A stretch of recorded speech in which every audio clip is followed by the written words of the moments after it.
A black umbrella appears on a porch, and by morning, someone's missing. Welcome to Tea and Clue. I am your host, Elias Thorne. This story has traveled far. Tell me where you're watching from. Your words always brighten this journey. Let's begin.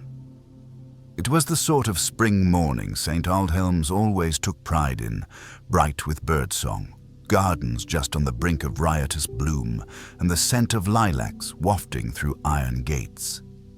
The air shimmered with the promise of sunshine and harmless gossip, two things the village could never resist. At the corner of Lavender Row, Mrs. Sims had already laid out a cheery gingham cloth across her front table, stacked with scones and a glass jar of gooseberry jam. Her Thursday teas were informal and yet sacred, strictly by invitation, never by chance. Which is why it was particularly odd when Miss Fallow, the retired schoolmistress, happened to glance across the low privet hedge and paused mid-sentence. "There's an umbrella on the porch," she said flatly. Mrs. Sims squinted. "Well, someone must have forgotten it last night, surely." "It's open," Miss Fallow added, almost as if accusing the inanimate object of impropriety. Indeed, there it stood, fully extended, glossy black and glistening faintly with dew. Not on the coat hook or tucked behind a boot scraper, but standing upright in the middle of the wooden porch, like a warning, as though someone had planted it. Mrs. Sims frowned. "Well, that's very strange." They both looked down the lane instinctively, half expecting someone to jog back with flapping coattails, apologizing for the intrusion. No one came. By 10 o'clock, the umbrella was the talk of Lavender Row. By 1:30, Miss Hartley's milk had soured from being forgotten while she fetched her opera glasses to peer at it. And by 11, young Timothy Griggs, the paper boy, ran gasping to Constable Barrow's door, stammering that something awful had happened. "Mrs. Sims won't answer," he said, panting. "Door's wide open, and I think she's in the parlor." On the floor.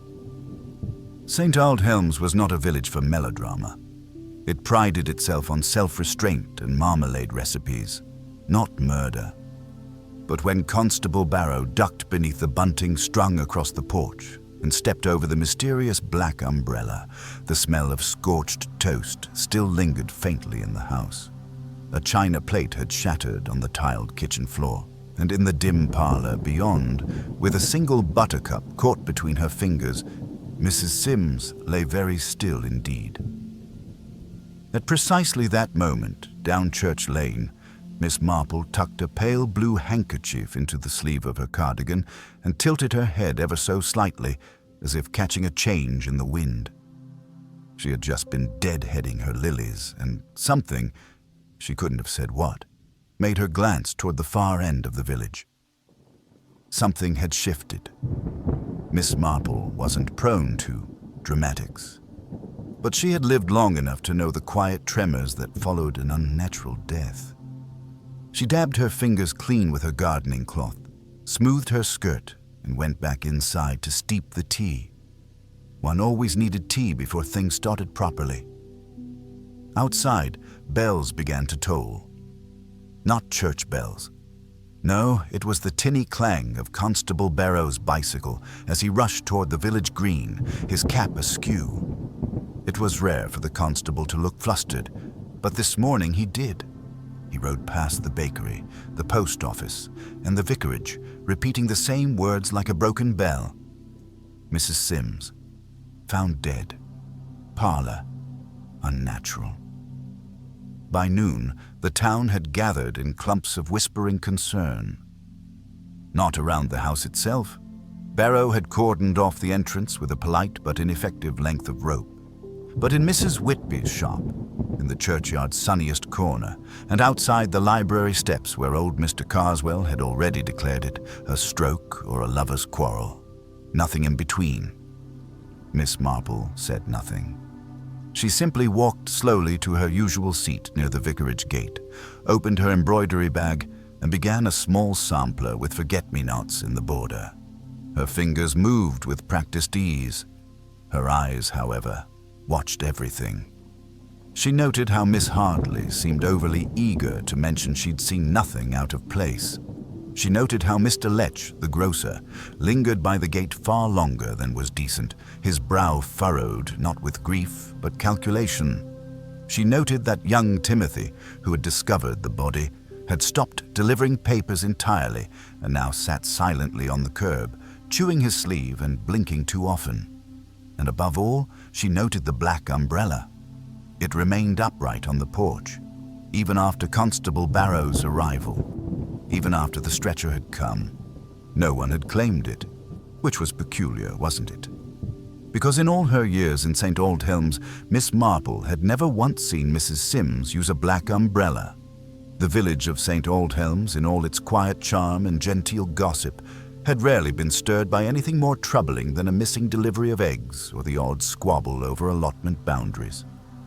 But by the time the church clock struck 1, Mrs. Sims's death had threaded itself into every conversation, twisted and turned through a dozen tongues, and returned each time a little more distorted than before. In the sunlit front room of Mrs. Whitby's general store, Miss Hartley leaned heavily on the counter, recounting for the 3rd time how she had seen the black umbrella long before anyone else. "I said it to Miss Fallow, you know," she murmured, eyes wide with a thrill of implication. "I said, that's no ordinary umbrella." It gave me a chill, it did. Behind her, Reverend Prowse raised a skeptical eyebrow as he leafed through the day's newspaper. "Miss Hartley, I believe you also claimed the postman was a spy in 43 because he wore brown shoes in winter." Miss Hartley bristled. "That was entirely different. He was dismissed, wasn't he?" Not far off, in the modest tea room behind the bakery, 3 members of the church choir clustered over teacups and talked in hushed, irreverent tones. Young Molly Simmons, with her tightly pinned curls and penchant for melodrama, insisted it must have been poison. "Something elegant," she whispered, "like in those mystery books. Not messy. She was lying so neatly, wasn't she?" "No blood," added old Mrs. Penstone with a grave nod, though she hadn't been anywhere near the house. "Not that you could have seen it, Penstone," muttered Harold Jessup, the greengrocer's son. "You can barely see the jam scones in front of you, let alone through a parlor window from the street." But even his mockery carried an edge of unease, because while half the village relished the opportunity to speculate, the other half had begun glancing at their neighbors with a new kind of wariness. In St. Aldhelm's, knowing one another was practically a religion, and that made it all the more unsettling to think a murderer might be among them. The constable, for his part, was attempting to maintain order, or something close to it, from a small table at the edge of the village green. With his sleeves rolled and pencil poised, Barrow tried to take statements, but most of the villagers had nothing useful to offer. "No, I didn't see her after Wednesday," said Mr. Lech, rubbing his chin. "She asked for a tin of kippers and complained about the price of marmalade. Looked fine to me." "I brought her her library books yesterday morning," added Molly, appearing again. "She didn't even open the door, just shouted from behind it to leave them on the step." Miss Marple, standing quietly near the buttercups by the wall, gently folded her hands behind her back and turned her face slightly, eyes narrowing just a touch. That was peculiar. Mrs. Sims was known to be particular about library returns, never left books in the sun. She always opened the door, always insisted on a brief chat about the reading selection. A missed ritual, however small, was like a thread out of place in a well-worn tapestry. Miss Marple said nothing yet. She watched. She listened. Later that afternoon, she walked with deliberate calm down Lavender Row. The black umbrella was still there. Barrow, in his scattered way, had forgotten to collect it as evidence, and now it stood like a sentinel, alone and untouched, casting a long shadow across the porch. She reached for it, not to move it, but to examine it more closely. It was a gentleman's umbrella, heavy and finely made, with an ivory handle faintly scuffed. There was a faint smell to it, not unpleasant, like rain and cologne, but distinctly not Mrs. Sims. She tucked the detail away in her mind like a flower pressed between pages. The Sims house had been sealed for the constable's ongoing inquiry, though sealing meant only that the front door was locked and a small note affixed to it. Miss Marple didn't need to go inside just yet. There were other places to learn from. She walked next to the vicarage, where Reverend Prowse was tending to his dahlias. He was a good man, though easily flustered by anything outside scripture or choir seating. "Dreadful business," he muttered when he saw her. She was a pillar, you know, always baked something for the Lenten supper, and never missed the harvest festival. "Indeed," said Miss Marple gently. "May I ask, did she mention having any visitors recently? Perhaps someone unfamiliar?" The vicar looked puzzled. "Not that I recall. Oh, wait, there was a gentleman. Last week, I believe. I saw him leave just as I came round from my morning walk. Middle-aged, smart coat, rather formal, I thought, and carrying an umbrella, oddly enough, given it was sunny." "Was it black?" "Yes, now that you mention it." Miss Marple gave a slow, thoughtful nod. "And did Mrs. Sims seem affected afterward?" "A bit flustered, perhaps. She dropped her prayer book at the Wednesday service." That evening the wind stirred through the streets, rustling hedgerows and gently clinking the little wind chimes on Mrs. Whitby's shop window. Behind her drawn curtains, Miss Marple sat in her armchair with a basket of mending on her lap, but her mind wasn't on stitches. She thought about the unopened door, the umbrella, the stranger with the smart coat, and a certain whispered line she remembered from Mrs. Sims some weeks ago while standing in queue at the butcher's. "There are things I never spoke of, things best left under the garden." Most had thought she was referring to buried potatoes, but Miss Marple remembered the tone. It had carried the weight of memory. Outside, the village finally quieted, but in that stillness was something taut and waiting, like the moment before a dropped stitch unravels the whole row. Miss Marple laid down her mending, extinguished the lamp, and stared into the night. She did not yet know who had placed the black umbrella on the porch, but she suspected it hadn't been left in forgetfulness. It had been planted, a signal, a memory, or perhaps even a warning, and someone in the village knew exactly what it meant. By morning, the air in St. Aldhelm's had shifted once more. The spring breeze still carried the scent of lilacs and fresh grass, but now it also bore the weight of tension, a quiet sort that seeped beneath the chatter, trailing behind conversations like a shadow. The village was mourning, yes, but more than that, it was bracing. People locked their doors with just a little more care, glanced over shoulders more often, and watched one another with the nervous curiosity of those who suspected something unseen might be stirring among them. Miss Marple rose early, as always. She set out her simple breakfast of boiled egg and toast, buttered neatly at the corners, and ate with the quiet focus of someone who had never forgotten the war years. Waste not, want not. Her kitchen window looked out over the church lane, where a few early risers already lingered beneath the hedgerows, speaking in murmurs. It was always the early hours when people spoke more freely, believing fewer ears were listening. After tidying up and carefully folding her napkin, Miss Marple put on her soft grey coat and took the longer route to the baker's, stopping just outside the Sims house. She didn't stare. No, that would have drawn attention. Instead, she allowed her gaze to sweep over the porch in passing. The umbrella had been taken at last. Whether by Constable Barrow or someone else, she didn't know. But its absence lingered, like a ghost that had been invited inside. The curtains remained drawn, and a small official-looking paper had been pinned again to the door. "Do not enter. Ongoing police matter." That, of course, hadn't stopped half the village from peeking in through the side windows under pretense of delivering condolences. Miss Marple smiled faintly. Curiosity was always more potent than propriety. At the bakery, she ordered a half-loaf and one scone, not her usual pair of crumpets. It was a subtle deviation, and it didn't go unnoticed. "Oh, just one scone this morning, Miss Marple. asked Elsie, the baker's daughter, brushing flour from her hands. Indeed, Miss Marple said kindly. I find I'm a little less hungry when there's uncertainty in the air. Don't you?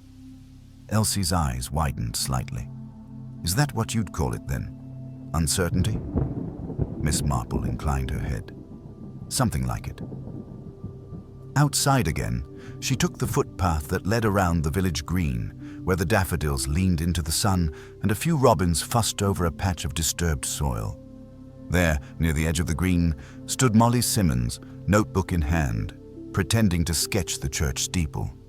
Miss Marple knew she wasn't an artist. "Good morning, Molly," she said as she approached, her tone pleasant even. Molly startled, then recovered quickly. "Oh, good morning, Miss Marple. Just sketching a bit. I always find it calming." Miss Marple nodded. "Soothing, yes. Much like embroidery, though somewhat more public." Molly gave a nervous smile and flipped the notebook closed. "I've been thinking about Mrs. Sims, haven't we all?" said Miss Marple softly. "I saw her once. Arguing," Molly said suddenly. Not shouting, but her voice was sharp. "I was walking back from the station road and saw her speaking to a man in a brown coat. I remember it because he looked rather out of place. Very polished, and he had that kind of stance.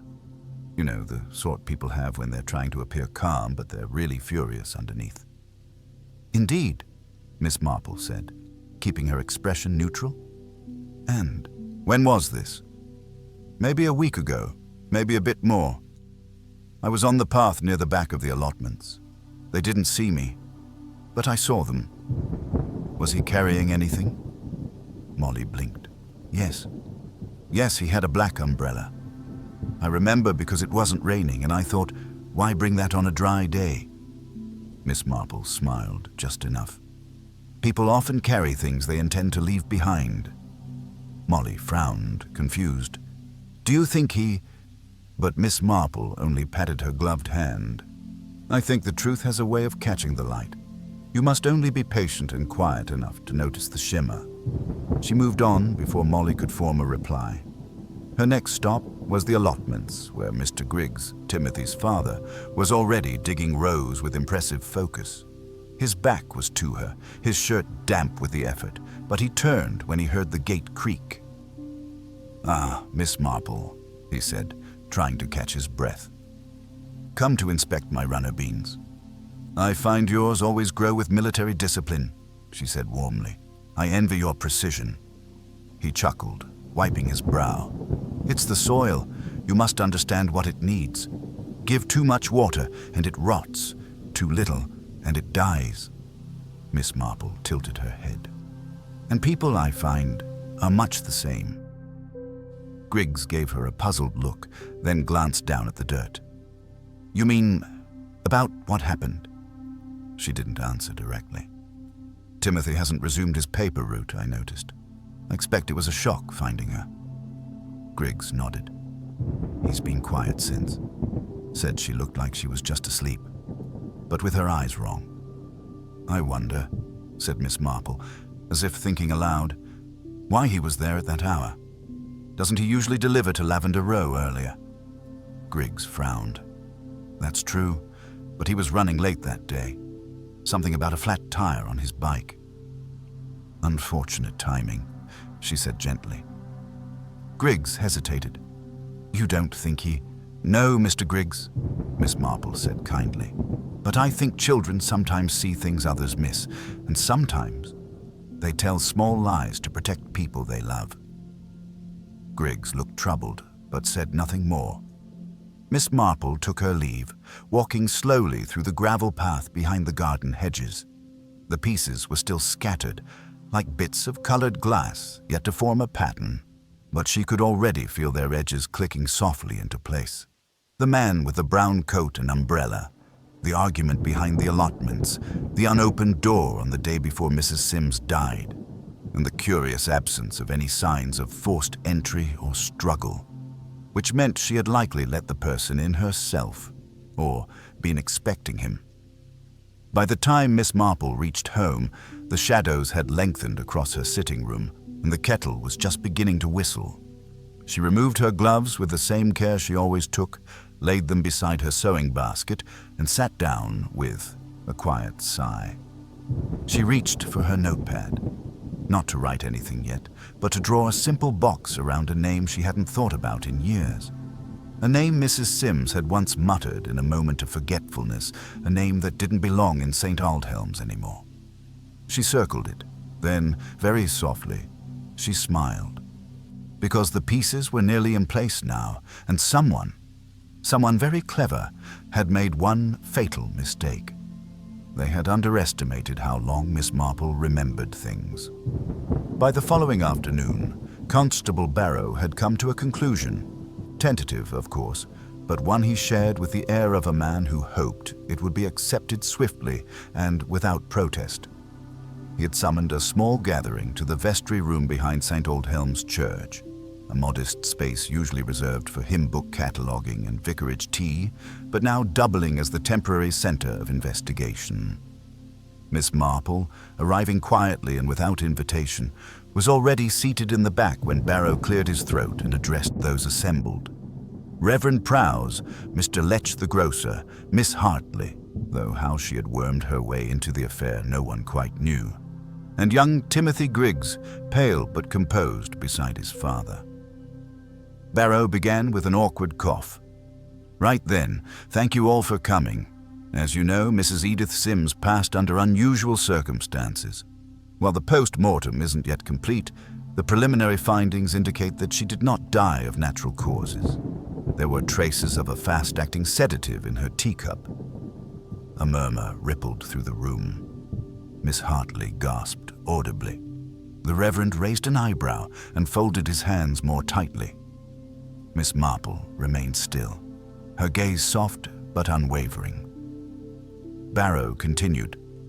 "Now, we must consider who had access to that tea, who could have entered the house and administered it without causing alarm." He looked around the room as though expecting someone to raise a hand. "Well," Miss Hartley said breathlessly, "who was it?" Barrow hesitated, then turned his gaze toward the boy.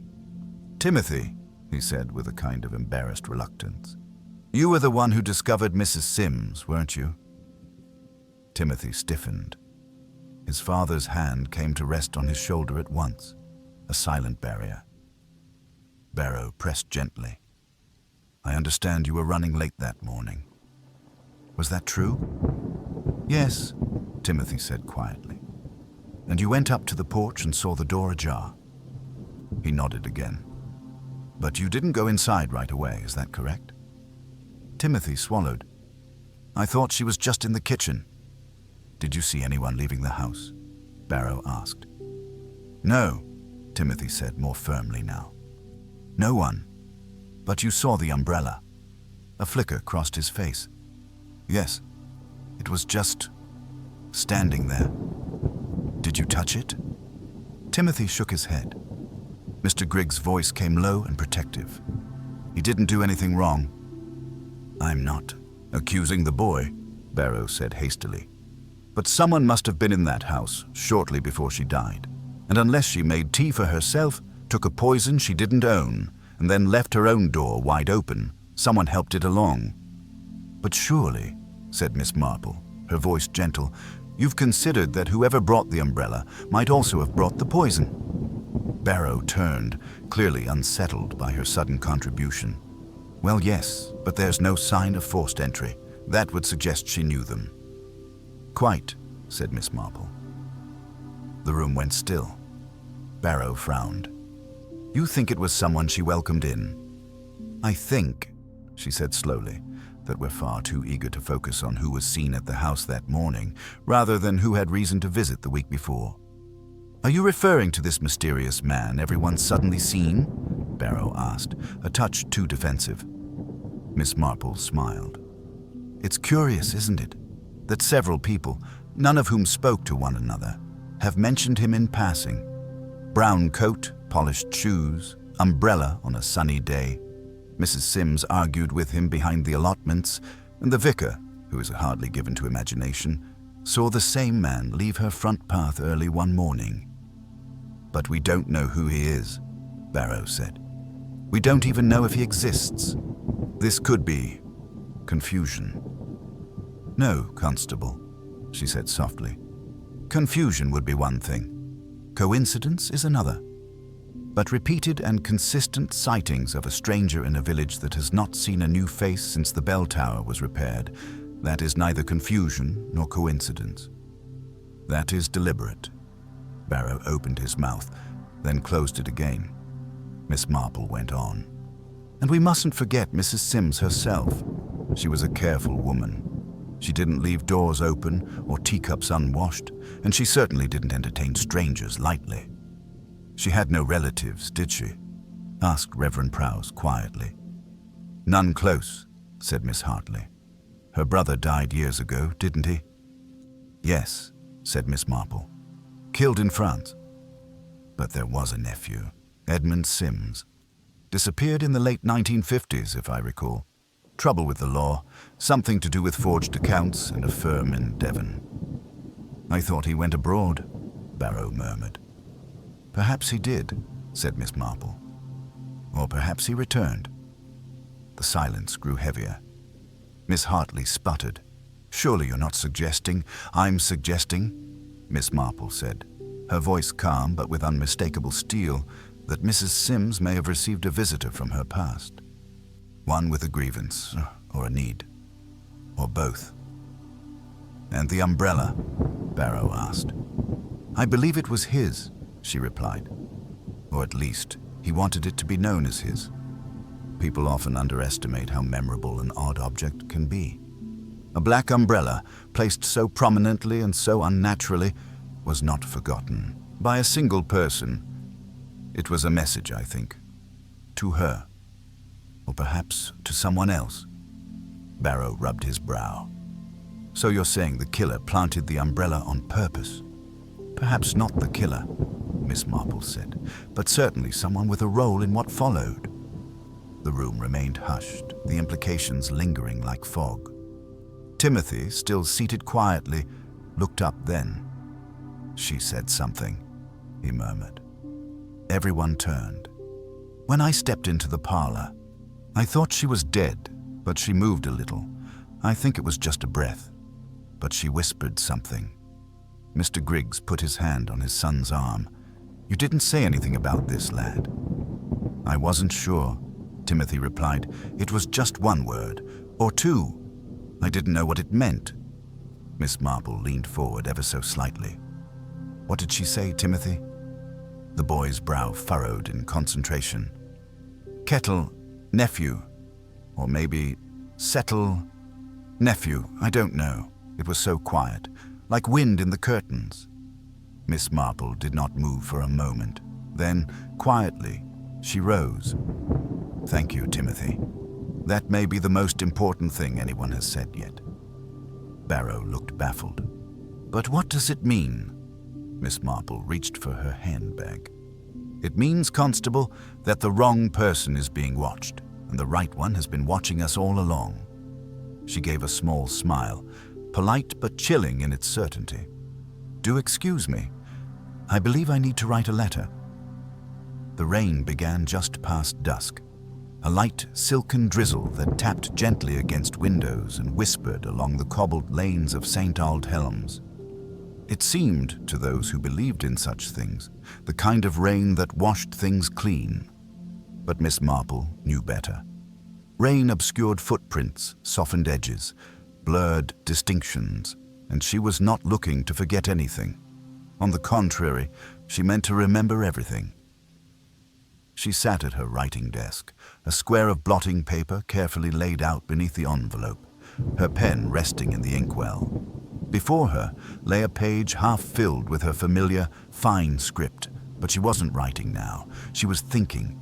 Kettle, nephew, 2 words that had been whispered on the edge of death. 2 words muffled by the failing breath of a woman who hadn't known she was moments from vanishing. Miss Marple had long understood that last words were rarely poetic or profound, but occasionally they were precise. She reviewed the facts again, quietly and inwardly, as the clock ticked behind her. Mrs. Sims had let someone in. There had been no sign of struggle. The person must have been familiar or presented themselves as such. Perhaps it was Edmund Sims, long vanished and presumed abroad. Or perhaps someone posing as him, with just enough knowledge of the family's inner workings to gain her trust. That notion made her skin prickle. And then there was the umbrella. Everyone had seen it. Everyone remembered it. But Miss Marple had been turning over a different sort of question. Why leave it behind at all? Not just to mark presence. That was too crude. It wasn't a signature, it was a diversion. Like a magician's flash of cloth while the real trick went unseen. She rose from the desk and crossed to the window. Outside, the porch lanterns glimmered against the damp. Somewhere, a dog barked once, then fell silent. Down the lane, just out of view, stood Mrs. Sims's house. Empty, shuttered, official, but not entirely quiet. She had no intention of returning to it tonight. Not yet, but her thoughts circled it like moths to a candle, because something in Timothy's account still pressed at the edge of her mind. Kettle, nephew, or settle, nephew. She repeated both variations softly, then paused. A kettle made sense. Tea had been the method after all, but settle struck a deeper chord. Miss Marple moved to her bookshelf and pulled down a volume of local histories compiled by a now-defunct garden club. She flipped toward the back, scanning an old article on the Sims family, written at the time of her late husband's funeral. There, a reference. The original settle chair, carved by John Sims' grandfather, still occupies pride of place in the parlor. It was said to contain a small compartment, cleverly hidden, meant for love letters or whiskey bottles, depending on the owner's preference. She closed the book slowly, her pulse quickening. If Mrs. Sims had used her final breath to reference the settle, that settle, it meant something had been placed there, or taken from it, and her nephew, real or imposter, was at the center of it. Miss Marple turned back to her desk and resumed her letter, but this time she wrote quickly, with intent. The envelope was addressed to an acquaintance in Devon, a retired solicitor with a keen memory for old cases and a hobby of collecting public records. She sealed the envelope and placed it carefully beside the Morning Post. The next day broke gray and still. The drizzle had ceased, but the village was damp and subdued.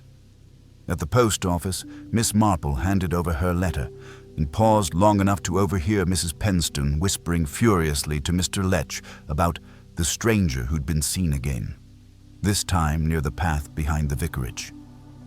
That was useful. She returned home, brewed herself a modest cup of chamomile, and waited.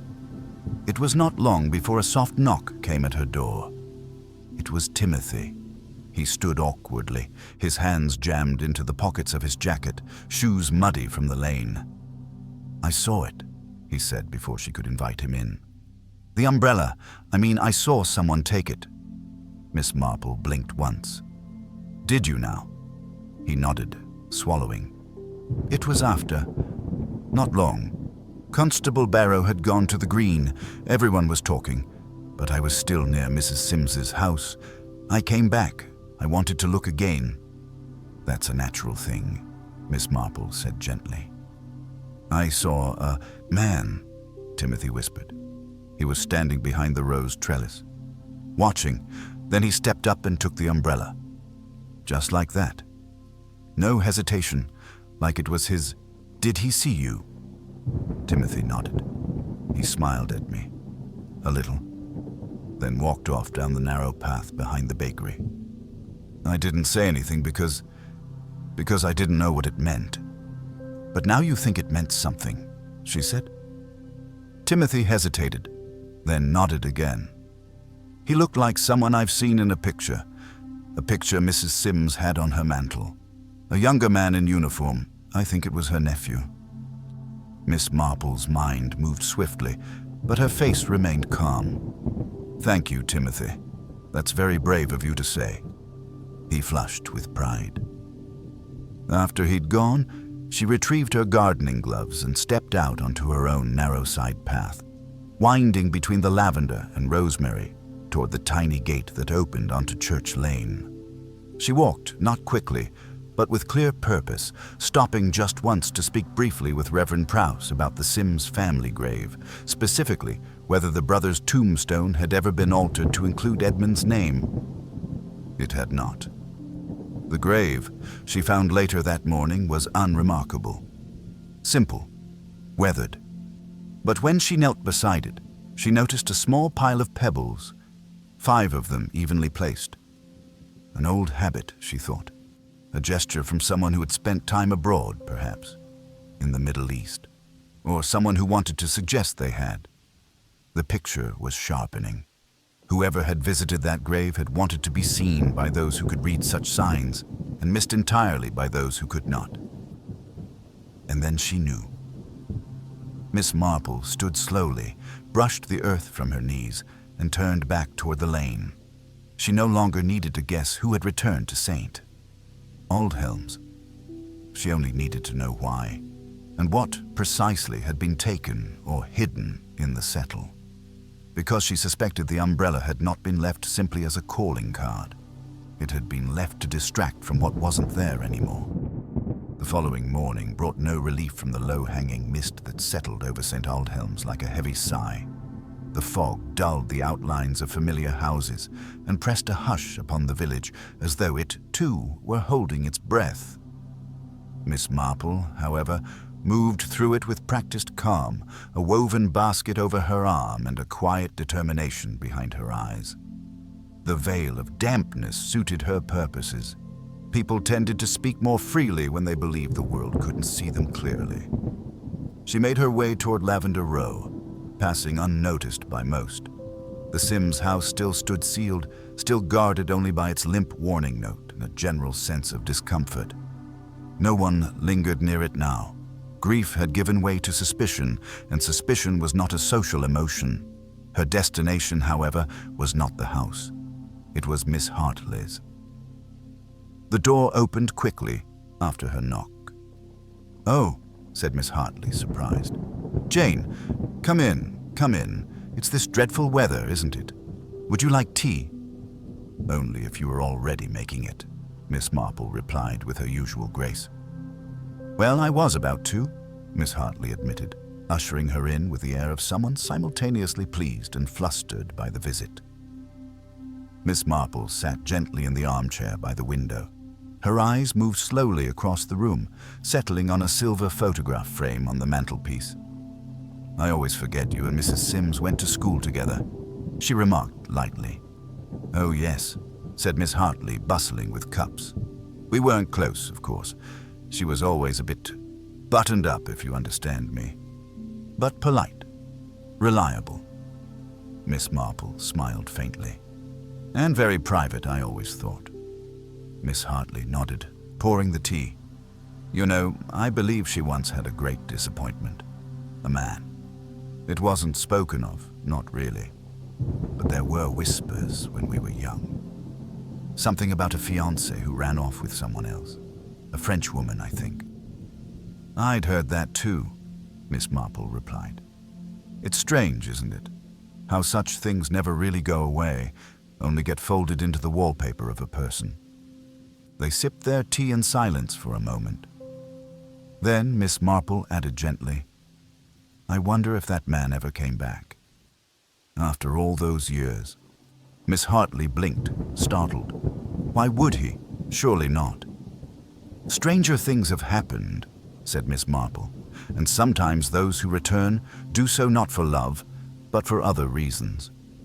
Miss Hartley set her cup down, her fingers trembling slightly. "You're not suggesting—" "No, of course not," Miss Marple said. "I'm merely wondering aloud. I do that, you know." But her eyes remained steady on Miss Hartley's face. By the time she left, the fog had begun to lift. A sliver of sun pushed through the clouds, glinting faintly on the windows. Miss Marple walked not back to her cottage, but toward the library. The librarian, Mr. Wallace, was a thin, pale man with a weak chin and an excellent memory. He greeted her with a soft smile. "Looking for something particular, Miss Marple?" "Yes," she said. "I was hoping you still kept those old census records, the ones from before the war." He blinked, then nodded. "Of course. Through that door, third shelf down." She spent nearly an hour there, her gloved finger tracing down columns of faded names. And when she reached the entry for the Sims household in 1938, her lips pressed into a firm line. There it was. Edith Sims, age 29, Harold Sims, age 34, Edmund Sims, age 12. But beside that, in a faint penciled note added later, removed from care, 1946. No further record.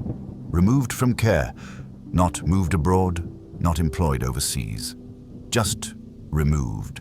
That meant a state institution, or adoption, or disappearance. She stepped out of the library and into the thin sunlight with a new urgency settling behind her ribs. The next conversation she needed was with Reverend Prowse. She found him in the churchyard, trimming hedges near the side chapel, with thick garden gloves and an expression of mild irritation. "Miss Marple," he called, brushing his hands. "You've caught me mid-war with the brambles." "I do apologize," she said. "But I wondered if the church records include anything about the Sims family's sponsorship of orphans." The vicar looked surprised. "Well, yes. Harold Sims, Edith's father, had a reputation for charity, took in war orphans for a time." "Did one stay on longer than the rest?"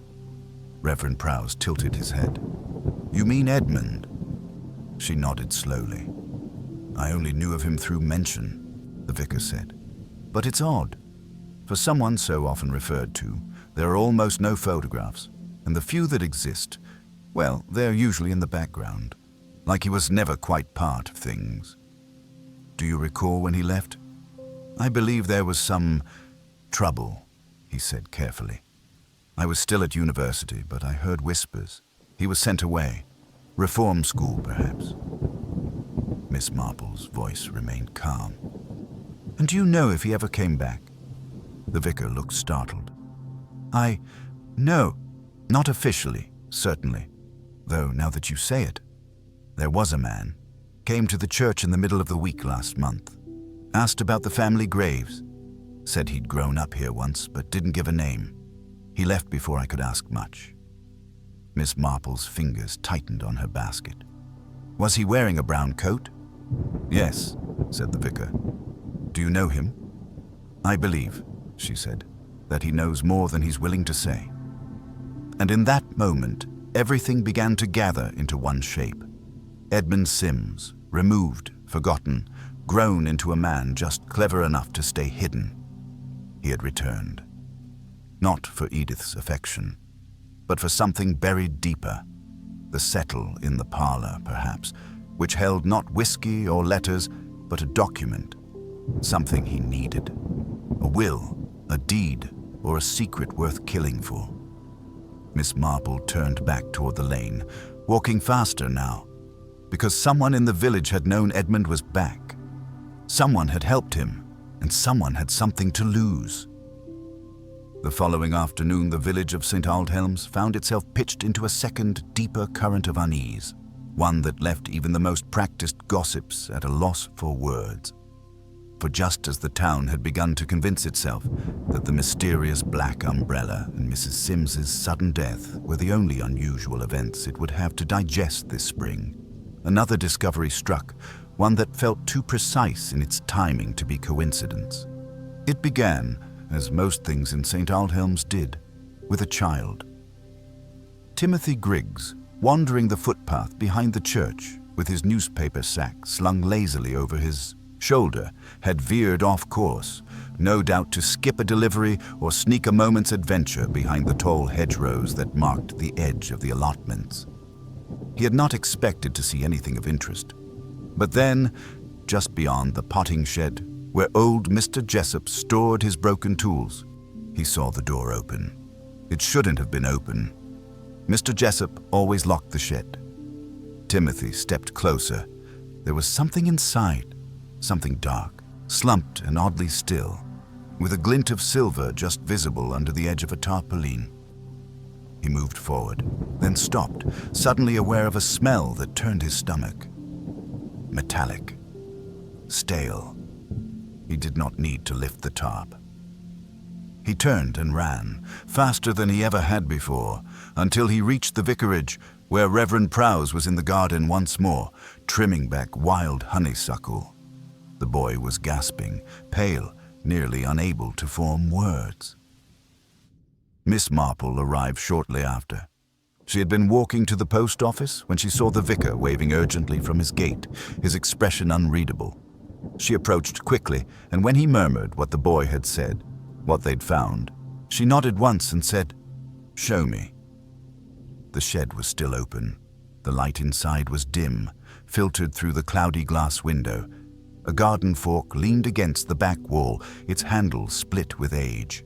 And in the far corner, covered only partially, lay the body of a man. Miss Marple moved closer. She didn't need to see the whole face to know it was the man they'd all been circling.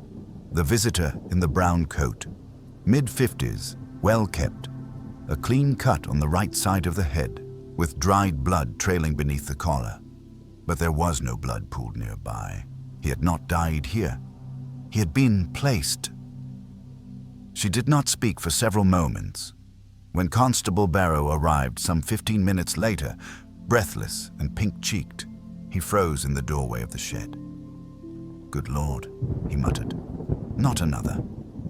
"I'm afraid so," said Miss Marple softly. He glanced at her, then back at the body. "Is it?" "I believe it is the same man seen speaking to Mrs. Sims in the days before her death," she said. "Which means, Constable, that the suspect list is growing shorter, but the mystery deeper." He swallowed hard. "This is, well, it's a mess."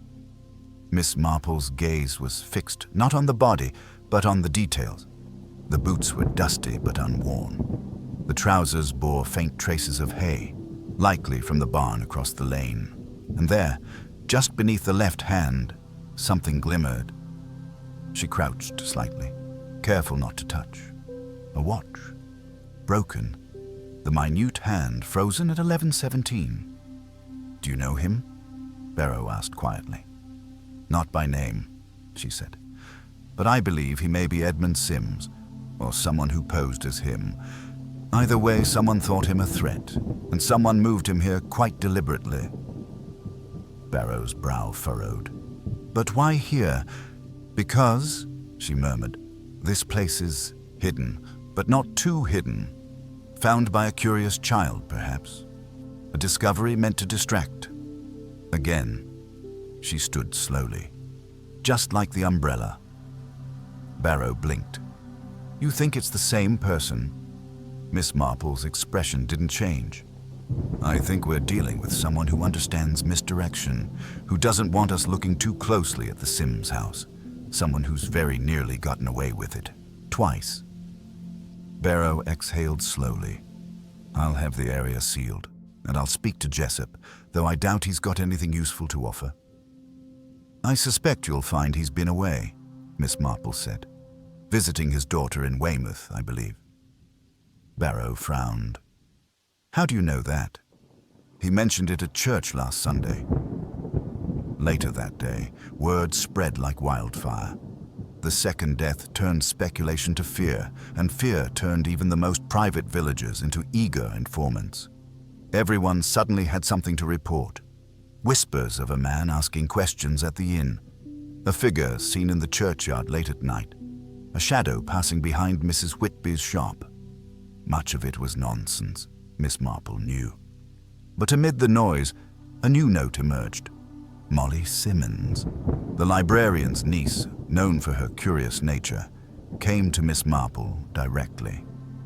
"I didn't think it mattered at the time," she said nervously. "But 2 nights ago, I was walking back from the vicarage.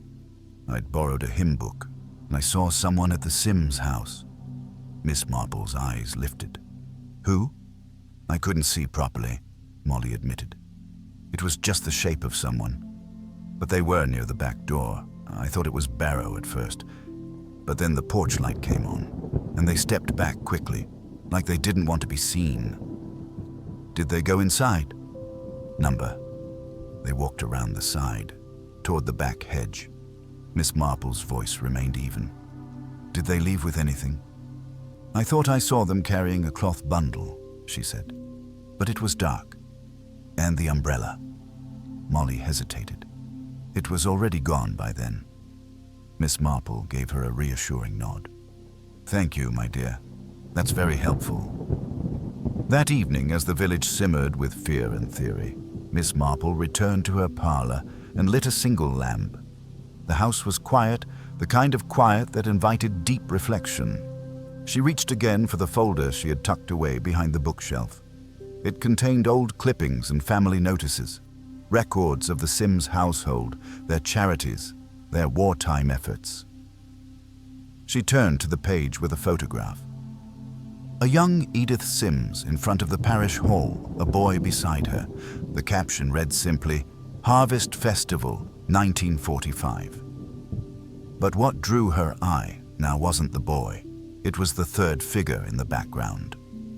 Just visible, blurred at the edge of the photo. Watching. Someone who had always been just outside the frame. Miss Marple closed the folder, slowly. She had seen that face again recently. And if she was right, if her instincts, built over decades of watching and understanding the frailties of human nature, were true, then the murderer had not come from outside the village at all. They had always been here. And now, having removed both obstacles, the woman who might have resisted and the man who knew too much, they believed they were safe. But they were wrong.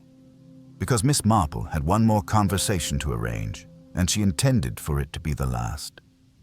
The fog that had hovered over St. Aldhelm's seemed to lift at last, but the village did not feel brighter. If anything, the sunlight only exposed how deeply the shadows had settled. Conversations were clipped, doors were latched with unnecessary force, and even the bird song that usually punctuated the morning hours seemed reluctant. The mystery had passed the threshold of idle speculation. It had touched too many corners, lingered too long, and now it weighed on everyone. Miss Marple, however, remained composed. There was no urgency in her step as she returned from the morning service, nor did she display any particular strain when she paused to greet Molly Simmons on her walk back from the bakery. But inwardly, she was drawing the threads tighter, threads that had looped subtly and without resistance around someone who had counted on being overlooked. Back in her sitting room, she reviewed her plan again, not as one laying bait, but as one gently presenting an opportunity. The truth, she knew, was not something forced. It emerged in the space people thought was safe, when they believed no one was truly watching. And that was why she had invited Miss Hartley to tea. It was a simple note, polite, thoughtful, timed just late enough in the afternoon to discourage interruptions. Miss Hartley had replied at once, in the overly neat script she used for all her correspondences, agreeing to arrive at 3:30. She made no mention of the second murder. At precisely 3:30, Miss Marple opened her front door with a welcoming smile and guided her guest inside. The table had already been laid with lemon biscuits, anchovy toast, and a sponge cake that was quietly famous in the village for its lightness. But Miss Hartley barely glanced at it. "Thank you again, Jane," she said as she removed her gloves with a dainty precision. "Everything is so unsettled." "It is," Miss Marple agreed calmly. "But I find tea helps, doesn't it?" Miss Hartley gave a tight little nod, but her hands were restless. They spoke lightly for several minutes, about the vicar's sermon, about the state of the churchyard roses, about how dry the scones had been last week at Mrs. Penstone's gathering. But it was only when Miss Marple stood and moved toward the bureau in the corner, pretending to retrieve an envelope, that the real test began. "I came across something strange while tidying," she said, her voice casual. "A letter.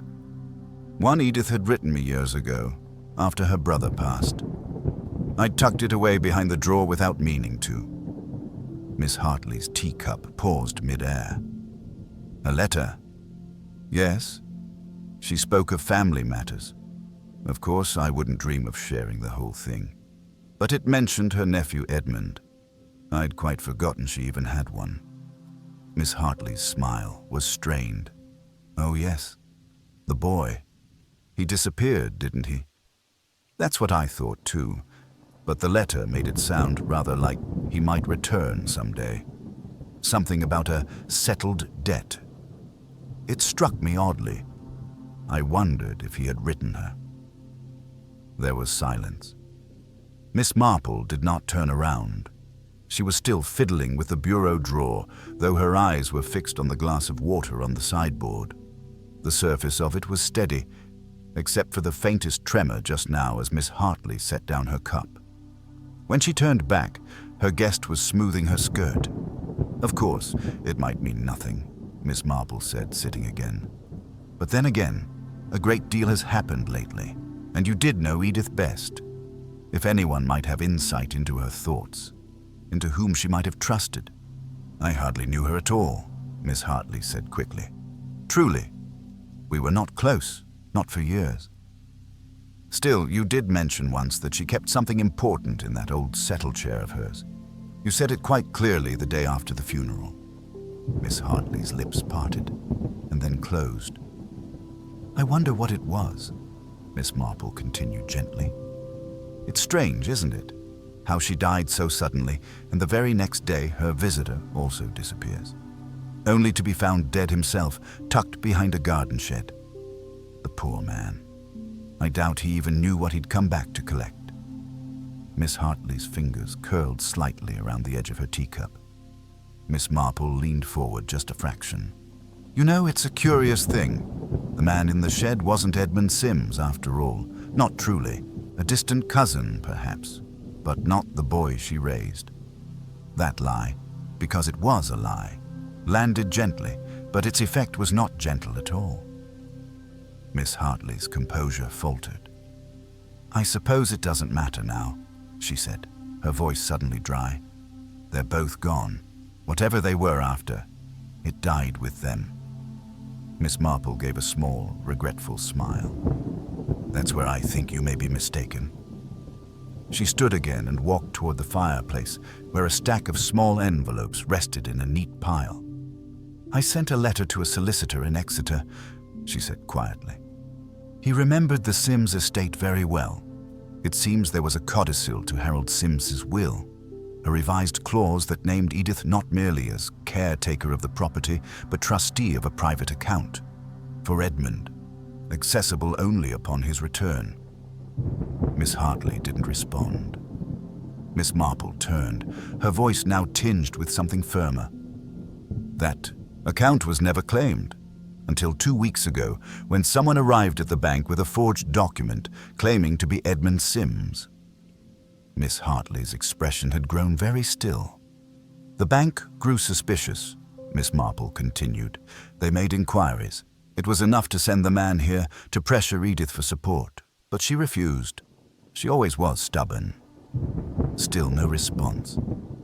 Miss Marple returned to her seat and folded her hands in her lap. I believe she sent word to the real Edmund, she said softly. The boy she raised like a son. I believe he was already on his way here when he found her dead. At last, Miss Hartley spoke. That's impossible. Her voice was flat, cold. Miss Marple did not smile this time. I think you knew that man was an impostor the moment you saw him, and I think he came to you after Edith refused him. You always were cleverer than people gave you credit for. There was a long pause. The clock on the mantel ticked steadily. Miss Hartley reached out, picked up her cup again, and sipped. I didn't poison her, she said, so softly it could have been mistaken for thought. He did, but he panicked, said she'd hinted he wasn't who he claimed to be, said she threatened to go to the police. She set the cup down with quiet precision. I didn't kill him, Jane. I just helped him, advised him, at first. Miss Marple's voice was low, but then he turned on you. He grew careless, and he found the codicil in her papers. I told him to leave it be, but he wouldn't. He thought I was just the village spinster, like everyone else. Miss Marple's face softened. "But you weren't."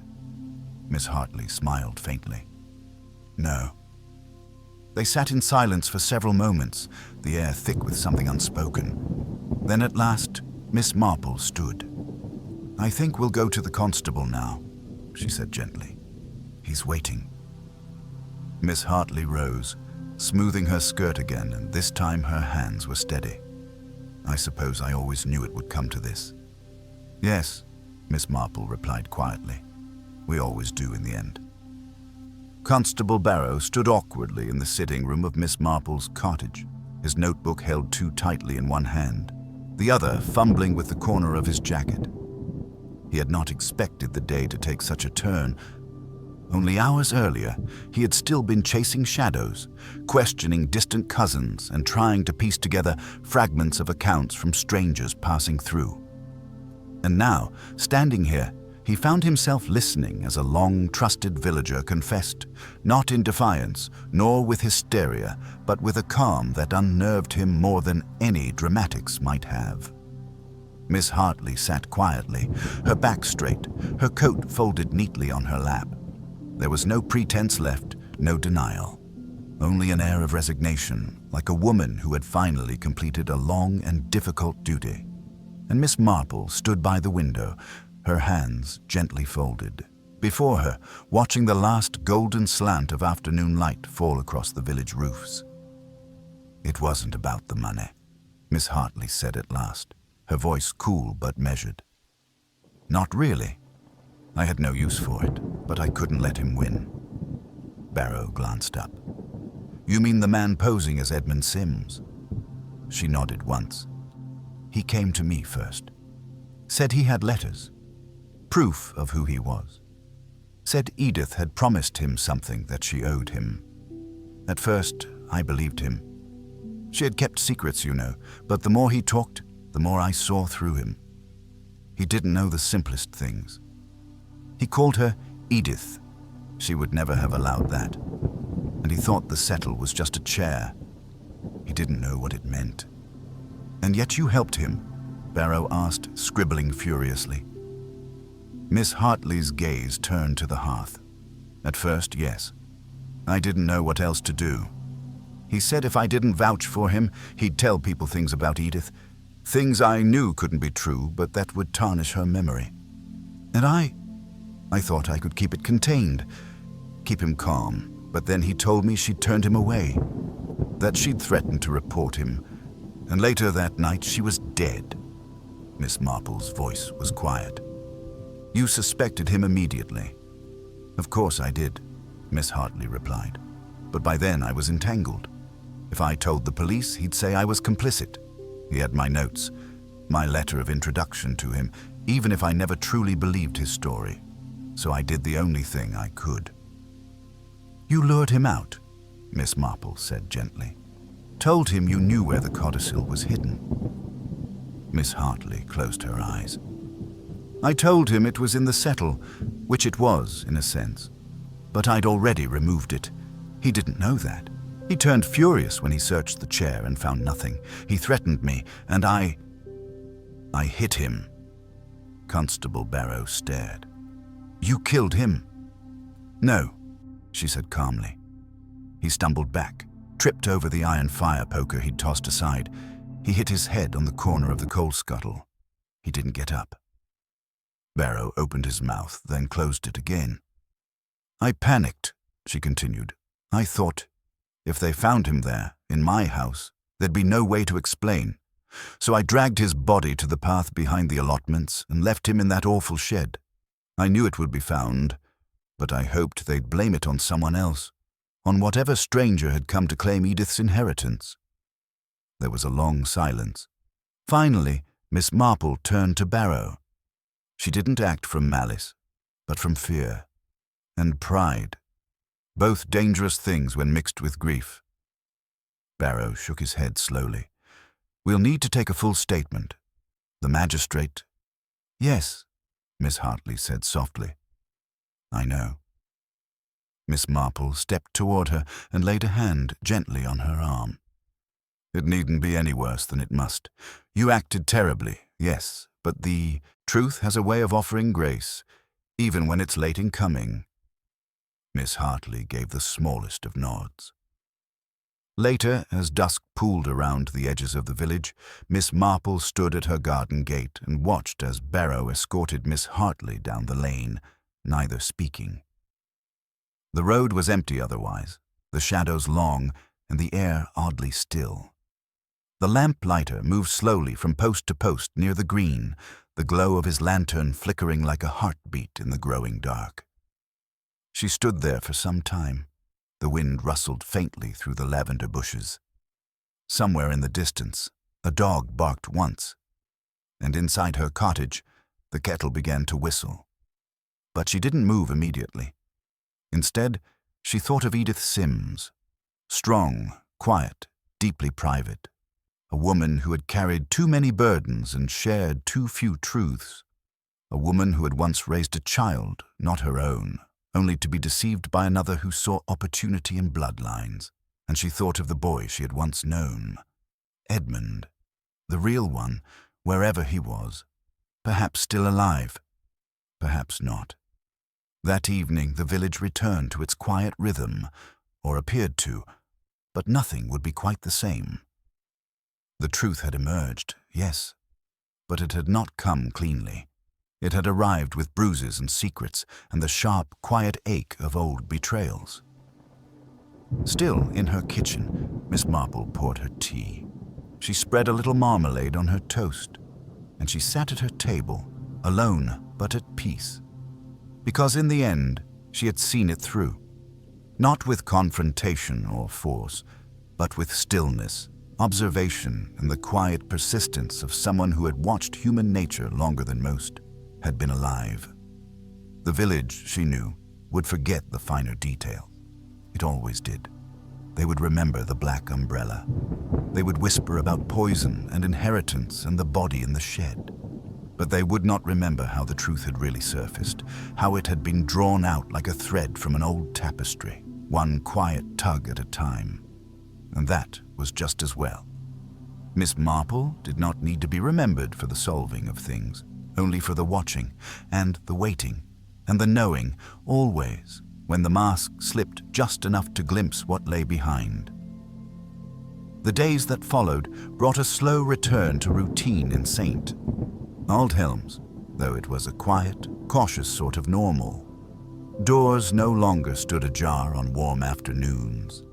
People spoke with softer voices in the shops, and though Mrs. Whitby still sold her lavender soap and the baker still laid out rows of plum tarts at first light, there was a heaviness beneath the surface of things, like a melody being played an octave lower than before. The official statement posted outside the parish hall 3 days later was short and carefully worded. It noted that the man found behind the shed had been identified as Kenneth Moore, a known confidence man wanted in connection with a number of fraud cases involving forged wills.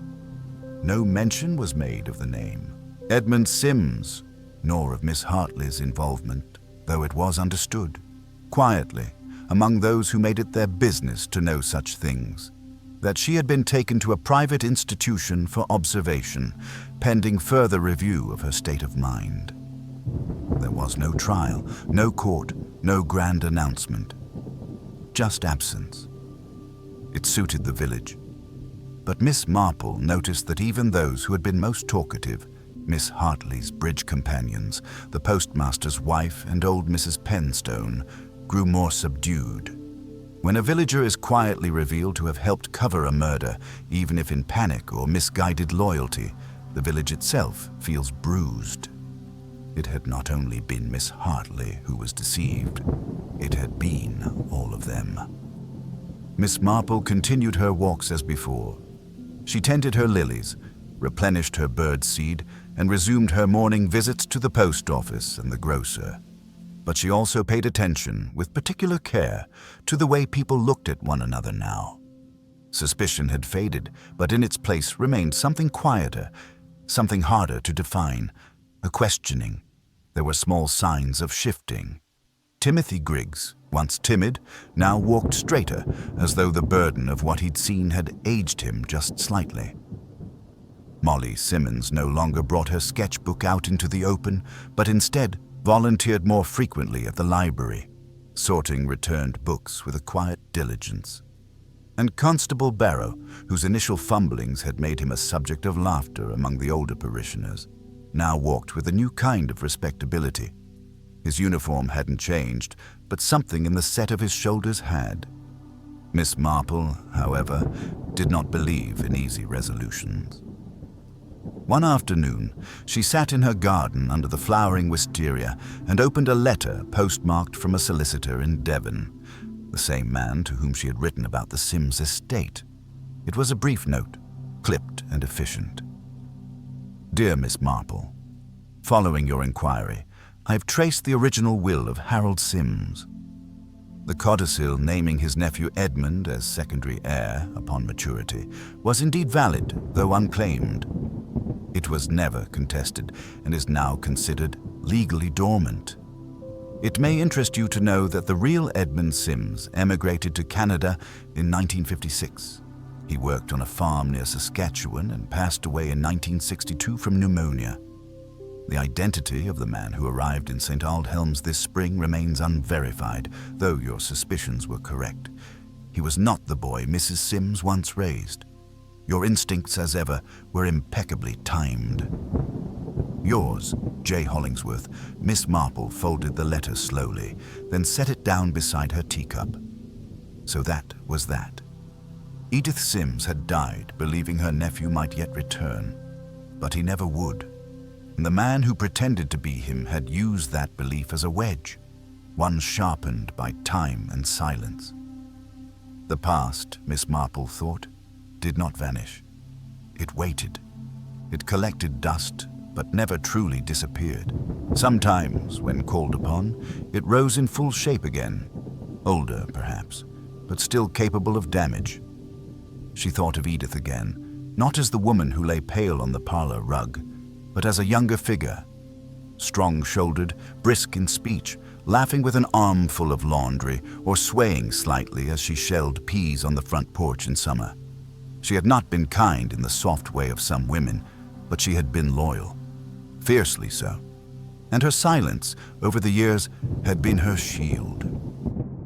Miss Marple closed her eyes and listened for the faint trace of that memory, a thread of laughter long gone. But there was only the wisteria shifting in the breeze and the click of sparrows at the feeder. The next morning brought visitors, quiet ones. Timothy Griggs knocked just before breakfast. His father stood behind him, hat in hand. "He wanted to thank you," Mr. Griggs said, "in person." Timothy looked up at Miss Marple with a kind of shy reverence. "If you hadn't listened when I said," she whispered, "I think everyone would have thought I was wrong, or made it up." Miss Marple smiled gently. "Children often see things adults miss, and those final moments, however quiet, carry more truth than people realize." Timothy hesitated. "Will she come back? Miss Hartley?" Miss Marple didn't lie. "I don't think so, dear, but she'll be cared for. That's what matters now." He nodded, eyes bright with something he didn't yet have words for. They left soon after, and Miss Marple stood at the gate long after the figures had disappeared down the lane. Later that day, Molly Simmons stopped by with a parcel of books from the library. Nothing unusual. But as she handed them over, she paused. "I've been thinking," she said slowly, "about the way people pretend to be something they're not. I used to think that kind of deception was clever, but now it feels empty." Miss Marple considered that, then nodded. "It often is, but it's also very human." Molly looked down at her hands. "I think I'd like to do something real, something steady. Maybe I'll take that assistant position at the museum in Truro. I think I'd like working with records. They don't lie." Miss Marple smiled. "Number, but people do, and sometimes it's the records that help us forgive them." That evening, Miss Marple sat once more by her fire. The wind had shifted, cooler now, touched by something coming from the sea. She let it rattle the windows without fuss, The house felt quiet again. Not empty, just settled. On the mantel, the clock ticked. On the table, her cup of tea had gone cold. But she did not rise. Her thoughts drifted, not toward mystery or murder, but toward the fragile lines that connected one person to another, sometimes by blood, sometimes by shared memory, and sometimes, as in the case of Edith and Miss Hartley, by silence and grief woven so tightly together that neither could be unraveled without breaking the whole. She would write no report. There would be no memoir of this case. It would live quietly in the village's fabric, mentioned in half sentences over future tea trays, remembered only by those who had stood close enough to hear the real story behind the story. Miss Marple preferred it that way. Not every truth needed a grand telling.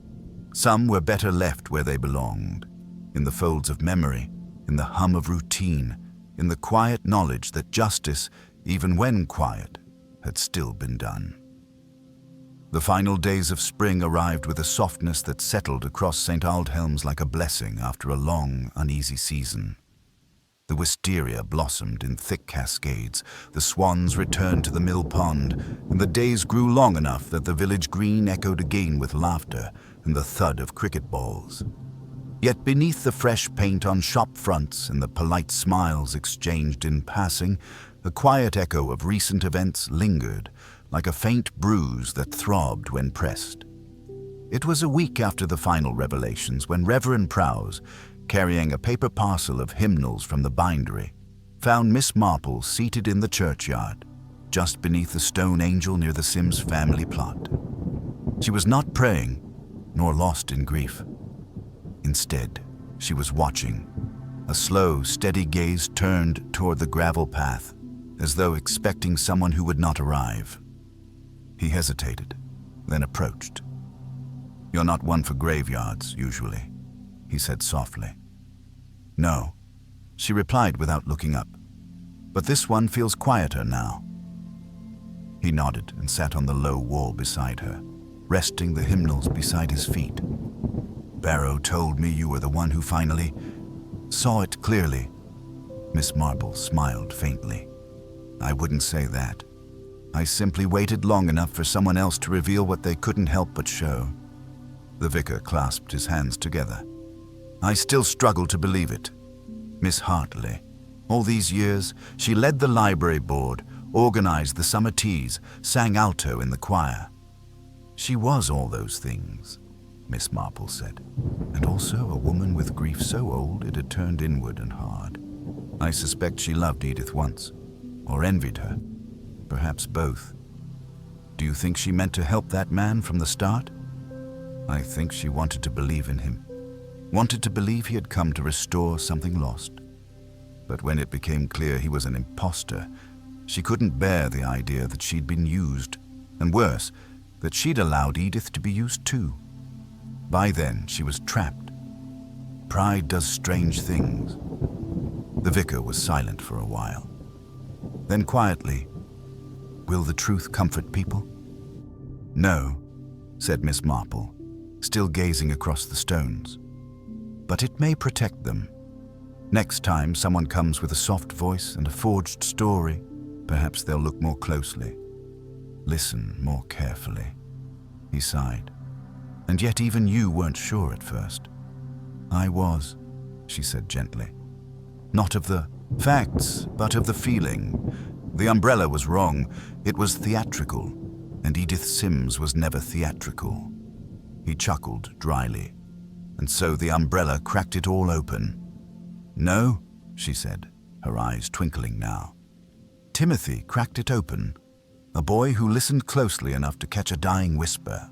The umbrella was just the flourish. The real clue was in human nature." She rose then, slow and careful, brushing a bit of lichen from the edge of the bench. The vicar watched her with the quiet admiration he often reserved for his sermon's final lines. Before she left the churchyard, she paused by the grave. Edith Mary Sims, 1909 to 1972. A faithful sister, a quiet soul. There was no mention of her long-vanished nephew, No words of what she had endured, but Miss Marple believed it didn't need to be written to be remembered. Later that day, Constable Barrow came to call. He arrived without bluster, hat in hand, posture a little straighter than before. Miss Marple invited him into the sitting room where a fresh sponge cake waited on the table and the smell of orange blossom tea lingered in the air. "I finished the last of the paperwork," he said, accepting the tea with gratitude. "The Crown won't press formal charges against Miss Hartley. They've recommended she be held under care, though. She's not well, hasn't spoken since the day she left." Miss Marple nodded. "She's spoken enough. Some silences say everything." Barrow hesitated, then set his teacup down. "There's something I've been meaning to ask. How did you know it was her, before she said anything?" Miss Marple smiled, but it was the smile of a teacher waiting for a pupil to think it through. "She knew too much about the settle," she said at last, "before it was ever mentioned publicly. She slipped once, just a word, but enough. And when I offered her the false detail, that the man wasn't really Edmund, she didn't question it. She didn't ask who he was, because she already knew. That's how guilt behaves. It's allergic to curiosity." Barrow blinked. "And the real codicil?" "Recovered," she said simply. "Hidden beneath the false bottom of the settle. Still intact. She hadn't destroyed it. Perhaps she couldn't bring herself to. It was all that remained of the truth." Barrow leaned back, shaking his head. "You're something else, Miss Marple." "I'm merely persistent," she replied, "and unafraid of quiet. That's when people tell you who they are." They sat together for a while, the sunlight spilling across the floorboards and the birds fussing at the feeder outside. Before he left, Barrow turned back to her. "One last thing. If the umbrella was meant to distract us, what wasn't supposed to be seen?" Miss Marple's expression deepened. "The ledger, the financial record in the bureau, marked with Edith's careful hand, the one that confirmed she'd withdrawn the funds but never used them. He never found it. He looked in the wrong places, as liars often do." Barrow nodded slowly, then left. That evening, as the sun dipped behind the trees and the village returned to its gentle, murmur-filled rhythm, Miss Marple sat by her open window and worked on her embroidery. Each stitch moved with the same quiet deliberation that had guided her through the whole affair. Outside, children rode bicycles down the lane. The baker called goodnight to the grocer. A dog barked somewhere behind the vicarage, and the village of St. Aldhelms, for all its recent turbulence, began again. But Miss Marple knew, as she always did, that human nature did not change with the seasons. There would be more secrets, more masks, more small, forgotten corners where danger could take root. Still, for now, there was peace. And in the flickering candlelight of her parlor, beneath the tick of the old mantel clock, she allowed herself, for the first time in weeks, a quiet exhale. Another mystery closed, another shadow lifted, and another piece of the world set gently back into place.